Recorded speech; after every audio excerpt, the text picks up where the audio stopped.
Últimas horas, varios líderes globales condenaron el ataque israelí en Doha, los Emiratos Árabes Unidos, uno de los países clave que firmó incluso un acuerdo de paz con Israel en el año 2020. Dijeron que apoyan a Qatar y califican el ataque israelí como peligroso.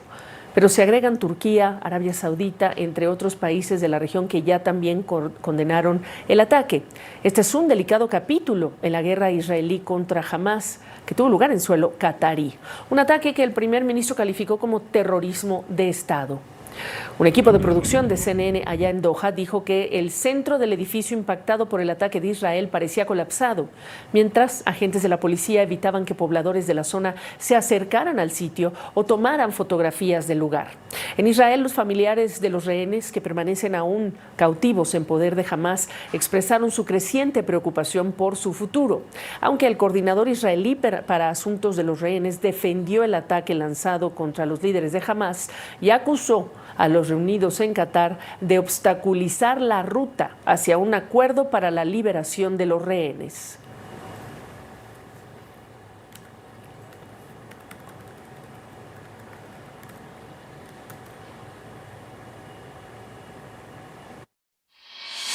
At noon today, I convened the heads of Israel's security organizations and authorized a surgical precision strike on the terrorist chiefs of Hamas. These are the same terrorist chiefs who planned, launched, and celebrated the horrific massacres of October 7th. On this day, as in previous days, Israel acted wholly independently, and we take full responsibility for this action. And this action can open the door to an end of the war in Gaza. Israel has accepted the proposal put forward by President Trump to end the war, beginning with the immediate release of all our hostages, which have been held in the dungeons of Gaza for 700 days. If President Trump's proposal is accepted, the war can end immediately. Escuchaba al primer ministro de Israel, Benjamín Netanyahu, explicando que su país actuó de forma totalmente independiente y en contraposición a la opinión de la comunidad internacional. Dijo que esta acción puede abrir, según el primer ministro israelí, una puerta a la paz. Y después, horas después, y visiblemente molesto, el primer ministro y canciller de Qatar, el jeque Mohammed bin Abdulrahman bin Jassim Al Thani, agregó que las acciones de Israel sabotean los intentos para encontrar opciones para la paz. The Israeli attack that took place today on Qatari soil can only be called state terrorism. This message says that there is a rogue player in this region. We believe that today we have reached a pivotal moment where there must be a response from the entire region to such barbaric actions. They acted to sabotage every attempt to find opportunities for peace. Does the world need a clearer message than this? Who is closing this door to peace? Does the international community need a clearer message than this of who the bully in the region is?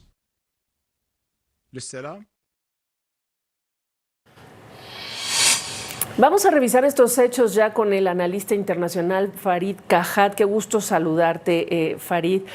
Habló el primer ministro catarí de que estos hechos no pueden quedar impunes, que no se van a quedar así. Ya se habla incluso de conversaciones con países amigos para tomar medidas. De ser el caso, ¿qué índole, de qué tipo de medidas estaría hablando el funcionario? Bienvenido. ¿Qué tal?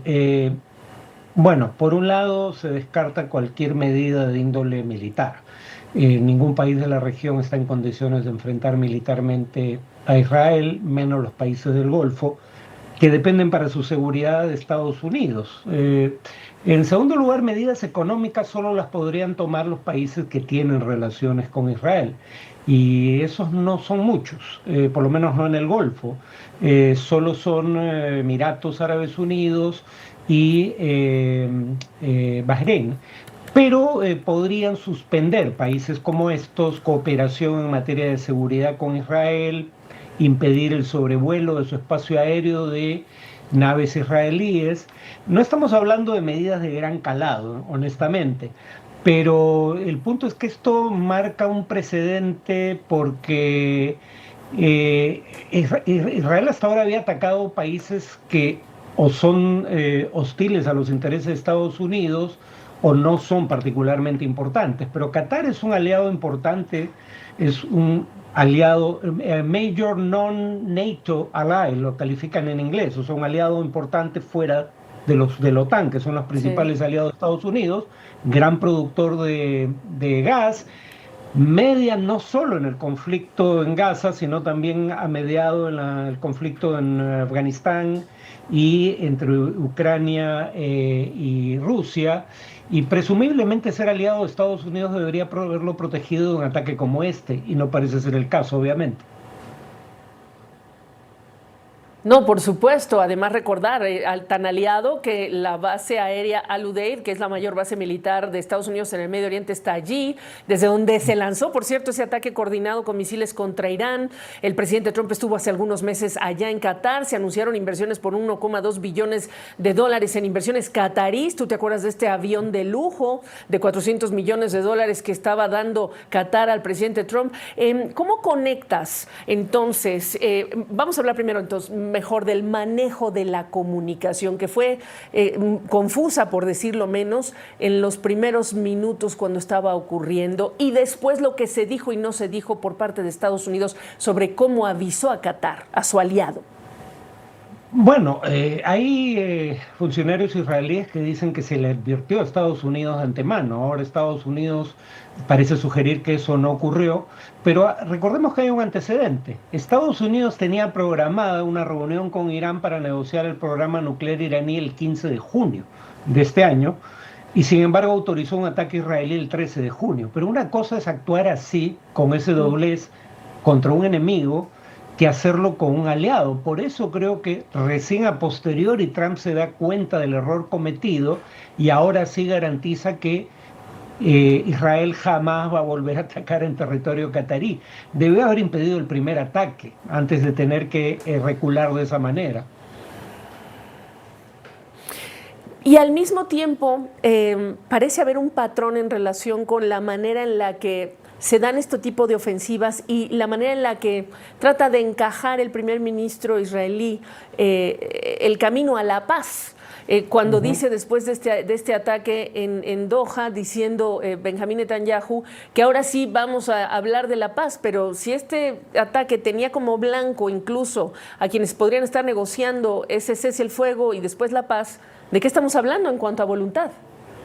No existe. A ver, acabo de mencionar el caso de Irán. Había una negociación pactada, una reunión para negociar el 15 de junio, Israel ataca el 13 de junio.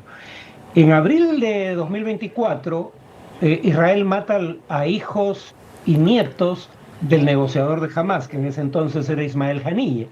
Y en julio de 2024 mata al propio Haniyeh cuando se negociaba un cese al fuego. Había un acuerdo de cese al fuego pactado en enero de este año que, de haberse cumplido tal cual estaba programado, hubiera llevado a la liberación de todos los rehenes israelíes. Netanyahu lo rompió unilateralmente en marzo de este año. En agosto de este año, el mes pasado, había una propuesta sobre la mesa formulada por los mediadores, Qatar, Estados Unidos y Egipto, que según la versión catarí era básicamente idéntica a una que Israel había dicho estar dispuesto a aceptar en julio de 2025. Israel no responde a esa propuesta. Trump le saca las castañas del fuego planteando una propuesta más favorable a Israel, donde los rehenes se hubieran liberado desde el primer día en su integridad, pero en lugar de esperar a la respuesta de Hamas, realiza este ataque. Netanyahu está en una constante fuga hacia adelante porque no quiere saber qué va a ocurrir cuando acabe la guerra y tenga que responder por cargos penales a nivel internacional en su contra, cargos penales dentro de Israel y cargos políticos por los horrores que permitieron los atentados terroristas del 7 de octubre. Pues aquí lo que queda ver también son las ramificaciones incluso para el papel de Donald Trump, que fue recibido con bombo y platillo meses atrás en Arabia Saudita, allá también en Qatar, entre otros países. Se me acabó el tiempo, pero Farid, te agradezco la oportunidad de tu perspectiva. Buenas noches. Buenas noches.